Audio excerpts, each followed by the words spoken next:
Chapter 25 Brienne. It was Hyle Hunt who insisted that they take the heads. "Tarly will want them for the walls," he said. "We have no tar," Brienne pointed out. "The flesh will rot. Leave them." She did not want to travel through the green gloom of the piney woods with the head of the men she'd killed. Hunt would not listen. He hacked through the dead men's necks himself, tied the 3 heads together by the hair, and slung them from his saddle. Brienne had no choice but to try and pretend they were not there, but sometimes, especially at night, she could feel their dead eyes on her back, and once she dreamed she heard them whispering to one another. It was cold and wet on Crackclaw Point as they retraced their steps. Some days it rained, and some days it threatened rain. They were never warm. Even when they made camp, it was hard to find enough dry wood for a fire. By the time they reached the gates of Maidenpool, a host of flies attended them. A crow had eaten Shagwell's eyes, and Pig and Timion were crawling with maggots. Brienne and Podrick had long since taken to riding 100 yards ahead, to keep the smell of rot well behind them. Sir Hyle claimed to have lost all sense of smell by then. "Bury them," she told him every time they made camp for a night. But Hunt was nothing if not stubborn. He will most like tell Lord Randall that he slew all 3 of them. To his honor, though, the knight did nothing of the sort. "The stammering squire threw a rock," he said when he and Brienne ushered into Tarley's presence in the yard of Mooton's castle. The heads had been presented to a sergeant of the guard, who was told to have them cleaned and tarred and mounted above the gate. "The swords wench did the rest." "All 3? Lord Randall was incredulous. The way she fought, she could have killed 3 more. "And did you find the Stark girl?" Tarley demanded of her. "No, my lord." "Instead you slew some rats. Did you enjoy it?" "No, my lord." "A pity. Well, you've had your taste of blood, proved whatever it is you meant to prove. It's time you took off that mail and donned proper clothes again. There are ships in port. One's bound to stop at Tarth. I'll have you on it." "Thank you, my lord, but no." Lord Tarley's face suggested he would have liked nothing better than to stick her own head on a spike and mount it above the gates of Maidenpool with Timion, Pig, and Shagwell. "You mean to continue with this folly?" "I mean to find the Lady Sansa." "If it please my lord," Sir Hyle said, "I watched her fight the mummers. She's stronger than most men, and quick." "The sword is quick," Tarley snapped. "That is the nature of Valyrian steel. Stronger than most men? Aye, she's a freak of nature. Far be it from me to deny it." His sort will never love me, Brienne thought, no matter what I do. "My lord, it may be that Sandor Clegane has some knowledge of the girl. If I could find him—" "Clegane's turned outlaw. He rides with Beric Dondarrion now, it would seem. Or not. The tales vary. Show me where they're hiding. I will gladly slit their bellies open, pull their entrails out, and burn them. We've hanged dozens of outlaws, but the leaders still elude us. Clegane, Dondarrion, the Red Priest, and now this woman Stoneheart. How do you propose to find them when I cannot?" "My lord, She had no good answer for him. "All I can do is try." "Try, then. You have your letter. You do not need my leave. But I'll give it none the less. If you're fortunate, all you'll get for your trouble are saddle sores. If not, perhaps Clegane will let you live after he and his pack are done raping you. You can crawl back to Tarth with some dog's bastard in your belly." Brienne ignored that. "If it please my lord, how many men ride with the hound?" 6 or 60 or 600. It would seem to depend on whom we ask." Randall Tarley had plainly had enough of the conversation. He started to turn away. "If my squire and I might beg your hospitality until—" "Beg all you want. I will not suffer you beneath my roof." Sir Hyle Hunt stepped forward. "If it please my lord, I had understood that it was still Lord Mooton's roof." Tarly gave the knight a venomous look. Mooten has the courage of a worm. You will not speak to me of Mooten. As for you, my lady, it is said that your father is a good man. If so, I pity him. Some men are blessed with sons, some with daughters. No man deserves to be cursed with such as you. Live or die, Lady Brienne. Do not return to Maidenpool whilst I rule here. Words are wind, Brienne told herself. They cannot hurt you. Let them wash over you. As you command, my lord, she tried to say, but Tarly had gone before she got it out. She walked from the yard like one asleep, not knowing where she was going. Sir Hyle fell in beside her. There are inns. She shook her head. She did not want words with Hyle Hunt. Do you recall the stinking goose? Her cloak still smelled of it. Why? Meet me there on the morrow, at midday. My cousin Alan was one of these sent out to find the hound. I'll speak with him. Why would you do that? Why not? If you succeed where Alan failed, I shall be able to taunt him with that for years. There were still inns in Maidenpool. Sir Hyle had not been wrong.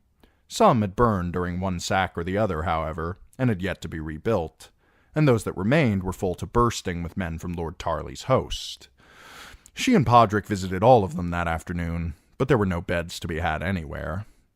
Sir, my lady, Podrick said as the sun was going down. There are ships.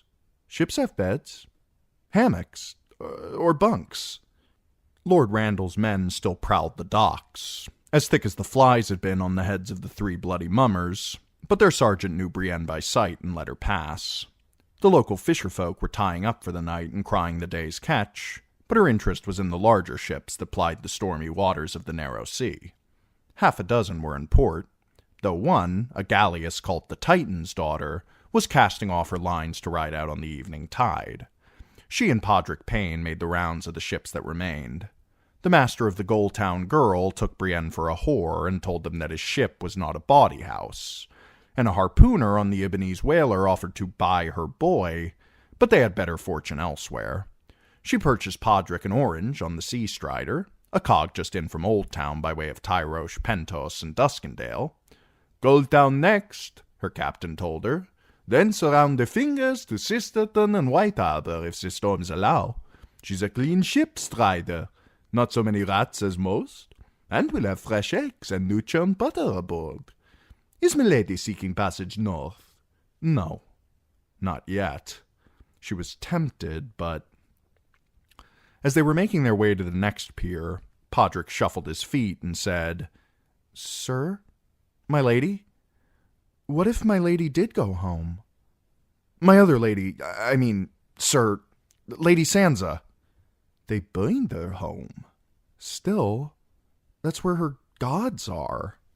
And gods can't die. Gods cannot die, but girls can. Timion was a cruel man and a murderer, but I do not think he lied about the hound. We cannot go north until we know for certain. There will be other ships. At the east end of the harbor, they finally found shelter for the night, aboard a storm-racked trading galley called the Lady of Myr. She was listing badly, having lost her mast and half her crew in a storm, but her master did not have the coin he needed to refit her, so he was glad to take a few pennies from Brienne and allow her and Pod to share an empty cabin. They had a restless night. Thrice Brienne woke, once when the rain began, and once at a creak that made her think Nimble Dick was creeping in to kill her. The second time she woke with knife in hand, but it was nothing. In the darkness of the cramped little cabin, it took her a moment to remember that Nimble Dick was dead. When she finally drifted back to sleep, she dreamed about the men she'd killed. They danced around her, mocking her, pinching at her as she slashed at them with her sword. She cut them all to bloody ribbons, yet still they swarmed around her. Shagwell, Timion, and Pig, aye, but Randall Tarly, too, and Vargo Hote, and Red Ronnet Connington. Ronnet had a rose between his fingers.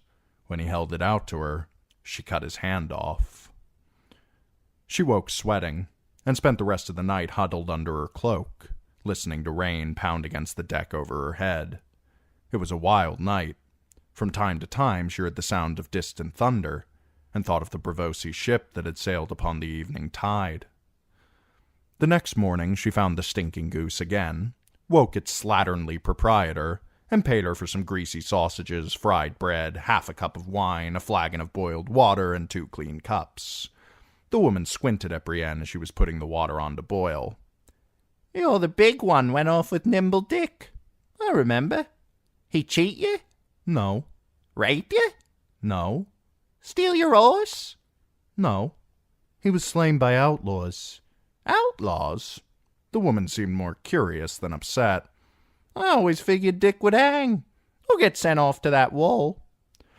They ate the fried bread and half the sausages. Podrick Payne washed his down with wine-flavored water, whilst Brienne nursed a cup of watered wine and wondered why she'd come. Hyle Hunt was no true knight. His honest face was just a mummer's mask. I do not need his help. I do not need his protection. And I do not need him, she told herself. He's probably not even coming.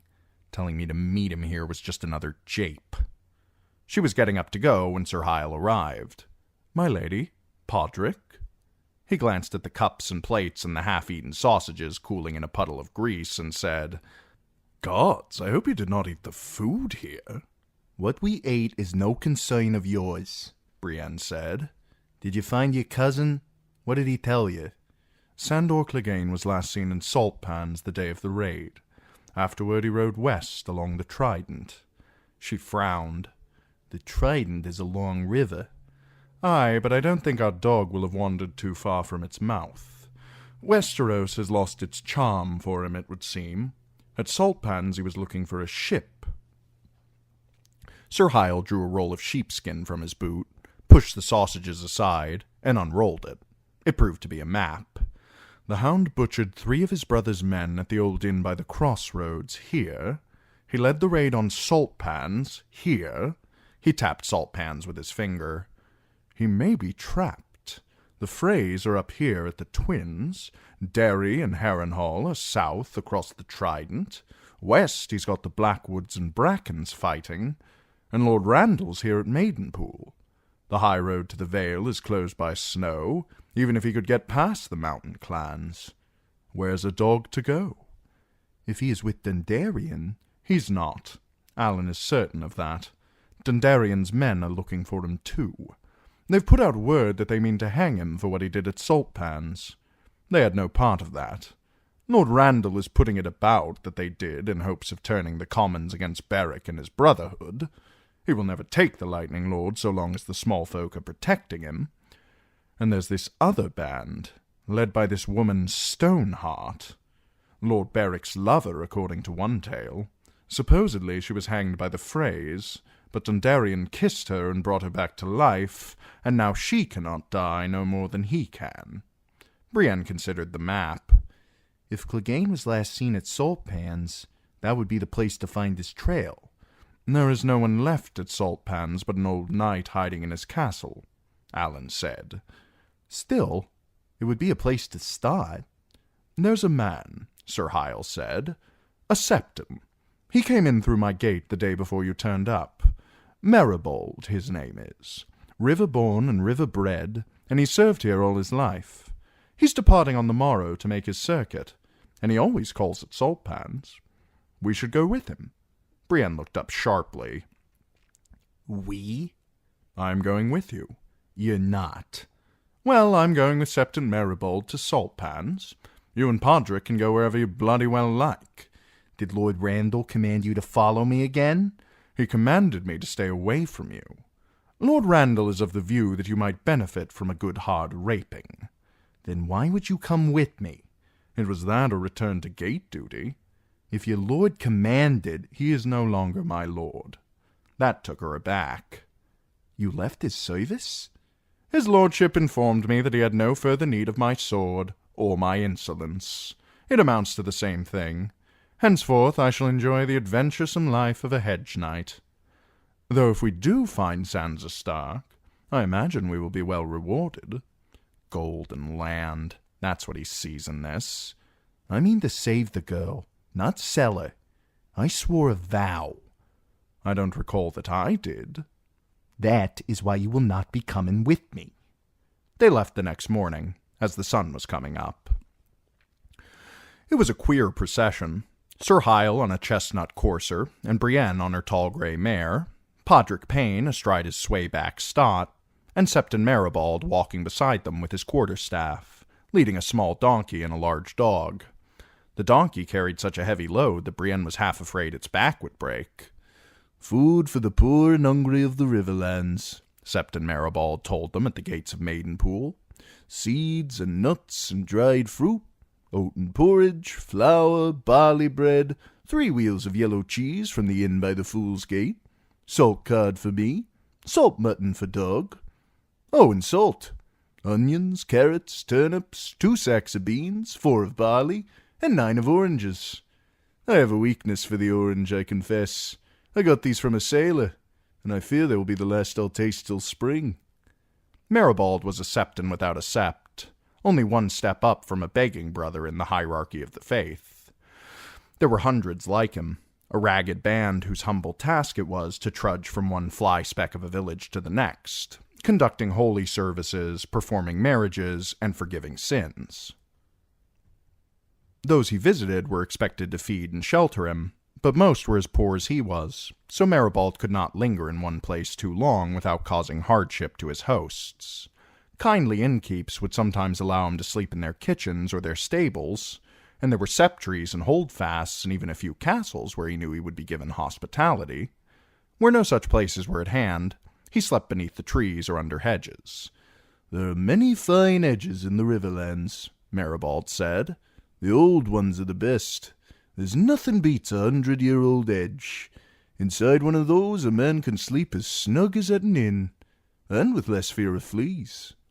The septon could neither read nor write, as he cheerfully confessed along the road, but he knew 100 different prayers and could recite long passages from the 7-pointed star from memory, which was all that was required in the villages.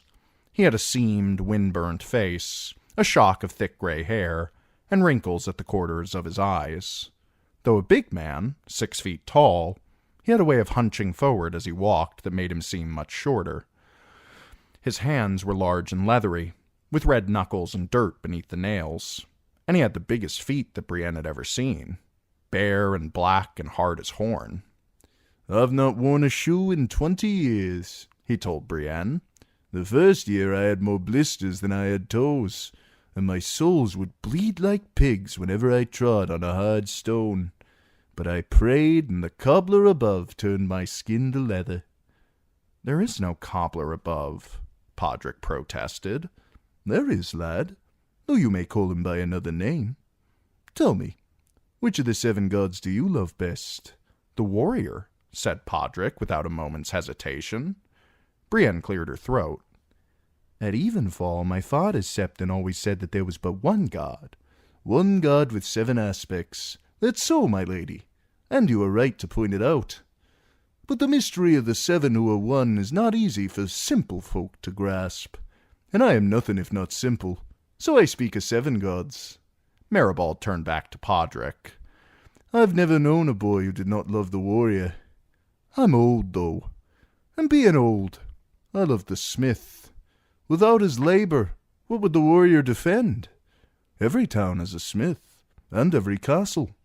They make the plows we need to plant our crops, the nails we use to build our ships, iron shoes to save the hooves of our faithful horses, the bright swords of our lords. No one could doubt the value of a smith, and so we name one of the 7 in his honor. But we might as easily have called him the farmer or the fisherman, the carpenter or the cobbler. What he works at makes no matter. What matters is, he works. The father rules, the warrior fights, the smith labors, and together they perform all that is rightful for a man. Just as the smith is one aspect of the Godhead, the cobbler is one aspect of the smith. It was he who heard my prayer and healed my feet." "The gods are good," Sir Hyle said in a dry voice. "But why trouble them when you might just have kept your shoes?" "Going barefoot was my penance.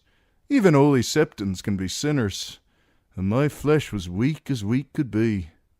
I was young and full of sap. And the girls. A Septon can seem as gallant as a prince if he's the only man you know who's ever been more than a mile from your village. I would recite to them from the seven-pointed star. The maiden's book worked best. Oh, I was a wicked man before I threw away my shoes. It shames me to think of all the maidens I deflowered. Brienne shifted in the saddle uncomfortably, thinking back to the camp below the walls of Highgarden, and the wager Sir Hyle and the others had made to see who could better first. "We're looking for a maiden," confided Podrick Payne. "A highborn girl of 3 and 10 with auburn hair." "I had understood that you were seeking outlaws." "Them too," Podrick admitted. "Most travellers do all they can to avoid such men," said Septon Maribald. "Yet you would seek them out." "We only seek one outlaw," Brienne said. "The Hound. So Sir Hyle told me. May the Seven save you, child. It said he leaves a trail of butchered babes and ravished maids behind him. The mad dog of salt pans, I've heard him called. What would good folk want with such a creature?" "The maid that Podrick spoke of may be with him." "Truly? Then we must pray for the poor girl." "And for me," thought Brienne. "A prayer for me as well. Ask the crone to raise her lamp and lead me to the Lady Sansa, and the warrior to give strength to my arm so that I might defend her." She did not say the words aloud, though, not where Hyle Hunt might hear her and mock her for her woman's weakness. With Septon Maribald afoot, and his donkey bearing such a heavy load, the going was slow all that day. They did not take the main road west, the road that Brienne had once ridden with Sir Jaime when they came the other way to find Maidenpool sacked and full of corpses. Instead, they struck off toward the northwest, following the shore of the Bay of Crabs on a crooked track so small that it did not appear on either of Sir Hyle's precious sheepskin maps. The steep hills, black bogs, and piney woods of Crackclaw Point were nowhere to be found this side of Maidenpool. The lands they traveled through were low and wet, a wilderness of sandy dunes and salt marshes beneath a vast blue-gray vault of a sky. The road was prone to vanishing amongst the reeds and tidal pools, only to appear again a mile farther on. Without Maribald, Brienne knew, they surely would have lost their way. The ground was often soft, so in places the Septon would walk ahead, tapping with his quarterstaff to make certain of the footing. There were no trees for leagues around, just sea and sky and sand. No land could have been more different from Tarth, with its mountains and waterfalls, its high meadows and shadowed vales. Yet this place had its own beauty, Brienne thought. They crossed a dozen slow-flowing streams alive with frogs and crickets, watched terns floating high above the bay, heard the sandpipers calling from amongst the dunes. Once a fox crossed their path, and set Maribald's dog to barking wildly. And there were people, too. Some lived amongst the reeds in houses built of mud and straw, whilst others fished the bay in leather coracles and built their homes on rickety wooden stilts above the dunes. Most seemed to live alone, out of sight of any human habitation but their own. They seemed a shy folk for the most part, but near midday the dog began to bark again, and 3 women emerged from the reeds to give Maribald a woven basket full of clams. He gave each of them an orange in return, though clams were as common as mud in this world, and oranges were rare and costly. One of the women was very old, one was heavy with child, and one was a girl as fresh and pretty as a flower in spring. When Maribald took them off to hear their sins, Sir Hyle chuckled and said, "It would seem the gods walk with us. At least the maiden, the mother, and the crone." Podrick looked so astonished that Brienne had to tell him no, they were only 3 marsh women. Afterward, when they resumed their journey, she turned to the Septon and said, "These people live less than a day's ride from Maidenpool, and yet the fighting has not touched them." "They have little to touch, my lady. Their treasures are shells and stones and leather boats. Their finest weapons, knives of rusted iron. They are born, they live, they love, they die. They know Lord Mooton rules their lands, but few have ever seen him, and River Run and King's Landing are only names to them." "And yet they know the gods," said Brienne. "That is your work, I think." How long have you walked the Riverlands? It'll be 40 years soon, the Septon said, and his dog gave a loud bark. From Maidenpool to Maidenpool, my circuit takes me half a year and oft times more. But I will not say I know the Trident. I glimpse the castles of the great lords only at a distance. But I know the market towns and holdfasts, the villages too small to have a name, the hedges and the hills, the rills where a thirsty man can drink, and the caves where he can shelter, and the roads the small folk use, the crooked, muddy tracks that do not appear on parchment maps. I know them too. He chuckled. I should. My feet have trod every mile of them 10 times over. The back roads are the ones the outlaws use, and the caves would make fine places for hunted men to hide. A prickle of suspicion made Brienne wonder just how well Sir Hyle knew this man. It must make for a lonely life, Septon. The 7 are always with me, said Maribald, and I have my faithful servant. And dog. Does your dog have a name? Asked Podrick Payne. He must, said Maribald, but he's not my dog. Not him. The dog barked and wagged his tail. He was a huge, shaggy creature, 10 stone of dog at least, but friendly. Who does he belong to? Asked Podrick. Why, to himself, and to the 7. As to his name, he's not told me what it is. I call him Dog. Oh. Podrick did not know what to make of a dog named Dog, plainly. The boy chewed on that a while, then said, I used to have a dog when I was little. I called him Hero. Was he? Was he what? A hero? No. He was a good dog, though. He died. Dog keeps me safe upon the roads, even in such trying times as these. Neither wolf nor outlaw dare molest me when Dog is at my side. The Septon frowned. The wolves have grown terrible of late. There are places where a man alone would do well to find a tree to sleep in. In all my years, the biggest pack I ever saw had fewer than a dozen wolves in it. But the great pack that prowls along the Trident now numbers in the hundreds. Have you come on them yourself? Sir Hyle asked. I've been spared that 7 saved me. But I've heard them in the night, and more than once. So many voices. The sound to curdle a man's blood. It even set Dog to shivering, and Dog has killed a dozen wolves. He ruffled the dog's head. Some will tell you that they are demons.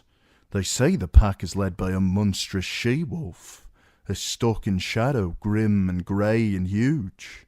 They will tell you that she's been known to bring an oryx down all by herself, that no trap nor snare can hold her, that she fears neither steel nor fire, slays any wolf that tries to mount her, and devours no other flesh but man. Sir Hyle Hunt laughed. Now you've done it, Septon. Poor Podrick's eyes are as big as boiled eggs. They're not, said Podrick, indignant. Dog barked. That night they made a cold camp in the dunes. Brienne sent Podrick walking by the shore to find some driftwood for a fire, but he came back empty-handed, with mud up to his knees. The tide's out, sir. My lady. There's no water, only mud flats. Stay off the mud, child, counseled Septon Maribald. The mud is not fond of strangers. If you walk in the wrong place, it'll open up and swallow you. It's only mud, insisted Podrick, until it fills your mouth and starts creeping up your nose. Then it's death. He smiled to take the chill off his words. Wipe off that mud and have a slice of orange, lad. The next day was more of the same. They broke their fast on salt cod and more orange slices, and were on their way before the sun was wholly risen, with a pink sky behind them and a purple sky ahead. Dog led the way, sniffing at every clump of reeds and stopping every now and then to piss on one. He seemed to know the road as well as Maribald. The cries of terns shivered through the morning air as the tide came rushing in. Near midday, they stopped at a tiny village, the first they had encountered, where 8 of the stilt houses loomed above a small stream. The men were out fishing in their coracles, but the women and young boys clambered down dangling rope ladders and gathered around Septon Maribald to pray. After the service, he absolved their sins and left them with some turnips, a sack of beans, and 2 of his precious oranges. Back on the road, the Septon said, We would do well to keep a watch tonight, my friends. The villagers say they've seen 3 broken men skulking round the dunes west of the old watchtower. Only 3? Sir Hyle smiled. 3 is honey to our souls, wench. They're not like to trouble armed men. Unless they're starving, the Septon said. There is food in these marshes, but only for those with the eyes to find it. And these men are strangers here, survivors from some battle. If they should accost us, sir, I beg you, leave them to me. What will you do with them? Feed them. Ask them to confess their sins so that I might forgive them. Invite them to come with us to the Quiet Isle. That's as good as inviting them to slit our throats as we sleep, Hyle Hunt replied. Lord Randall has better ways to deal with broken men. Steel and hempen rope. Sir, my lady, said Podrick, is a broken man an outlaw? More or less, Brienne answered. Septon Maribald disagreed. More less than more. There are many sorts of outlaws, just as there are many sorts of birds. A sandpiper and a sea-eagle both have wings, but they are not the same. The singers love to sing of good men forced to go outside the law to fight some wicked lord. But most outlaws are more like this ravening hound than they are the lightning lord. They are evil men, driven by greed, soured by malice, despising the gods and caring only for themselves.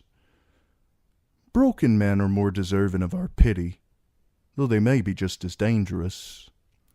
Almost all are common-born, simple folk who had never been more than a mile from the house where they were born until the day some lord came round to take them off to war. Poorly shod and poorly clad, they march away beneath his banners, ofttimes with no better arms than a sickle or a sharpened hoe, or a mole they made themselves by lashing a stone to a stick with strips of hide. Brothers march with brothers, sons with fathers, friends with friends. They've heard the songs and stories, so they go off with eager hearts, dreaming of the wonders they will see, of the wealth and glory they will win. War seems a fine adventure, the greatest most of them will ever know. Then they get a taste of battle. For some, not one taste is enough to break them. Others go on for years, until they lose count of all the battles they have fought in. But even a man who's survived 100 fights can break in his 101st. Brothers watch their brothers die. Fathers lose their sons. Friends see their friends trying to hold their entrails in after they've been gutted by an axe. They see the lord who led them there cut down, and some other lord shouts that they are his now. They take a wound, and when that's still half-healed, they take another. There's never enough to eat. Their shoes fall to pieces from the marching. Their clothes are torn and rotten, and half of them are shitting in their breeches from drinking bad water. If they want new boots, or a warmer cloak, or maybe a rusted iron half-helm, they need to take them from a corpse. And before long they're stealing from the living too, from the small folk whose lands they're fighting in. Men very like the men they used to be. They slaughter their sheep and steal their chickens, and from there it's just a short stop to carrying off their daughters too. And one day they look around and realize all their friends and kin are gone, that they are fighting beside strangers beneath a banner that they hardly recognize. They don't know where they are or how to get back home, and the lord they're fighting for does not know their names. Yet here he comes, shouting for them to form up, to make a line with their spears and scythes and sharpened hoes, to stand their ground. And the knights come down on them, faceless men clad all in steel, and the iron thunder of their charge seems to fill the world. And the man breaks. He turns and runs, or crawls off afterward over the corpses of the slain, or steals away in the black of night, and he finds some place to hide. All thought of home is gone by then, and kings and lords and gods mean less to him than a haunch of spoiled meat that will let him live another day, or a skin of bad wine that might drown his fear for a few hours. The broken man lives from day to day, from meal to meal, more beast than man. Lady Brienne is not wrong. In times like these, the traveller must beware of broken men and fear them. But he should pity them as well. When Maribald was finished, a profound silence fell upon their little band. Brienne could hear the wind rustling through a clump of pussy willows, and farther off the faint cry of a loon. She could hear Dog panting softly as he loped along beside the Septon and his donkey, tongue lolling from his mouth. The quiet stretched and stretched until finally she said, "How old were you when they marched you off to war?" "Why, no older than your boy," Maribald replied. "Too young for such in truth, but my brothers were all going, and I would not be left behind.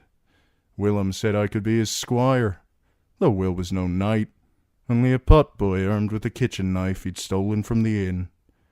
He died upon the stepstones, and never struck a blow. It was fever did for him, and for my brother Robin.